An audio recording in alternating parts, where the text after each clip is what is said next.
Je trouve que c'est plutôt rafraîchissant d'avoir des gens qui ne sont pas des vieux routards de la politique qui viennent vous servir des EDL à n'en plus, des éléments de langage à n'en plus finir sur les plateaux de télévision. Je trouve qu'au contraire, c'est une bonne manière de renouveler la vie politique.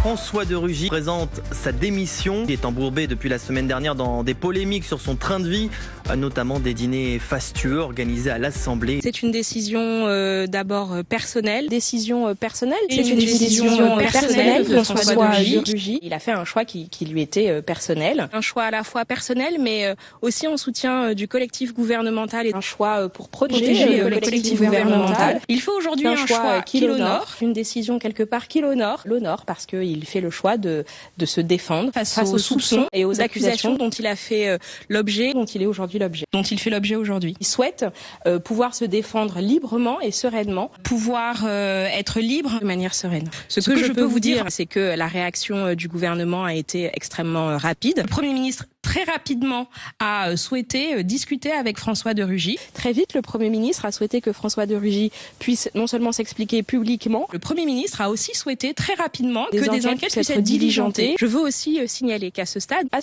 nous n'avons aucune indication du fait que François de Rugy ait transgressé des règles ou que des règles aient été transgressées. Monsieur de Rugy n'a pas transgressé de règles. Ça n'est pas parce qu'il y a des articles, sur la foi de simples articles, sur la simple foi d'articles de presse. Articles de presse, qu'il faut le croire forcément. Bien sûr, c'est une démission que je regrette parce que François de Rugy a été un ministre très engagé, extrêmement engagé, un engagement d'une vie, un engagement qu'il a porté de longue date. Depuis le début de sa carrière politique, sur les sujets de la transition écologique, sur les sujets d'écologie, sur les sujets de biodiversité, la défense de la protection de l'environnement. Je ne peux pas vous donner évidemment d'indications sur le moment où François de Rugy sera remplacé, mais selon notre constitution, de par notre constitution veut que le Premier ministre fait des propositions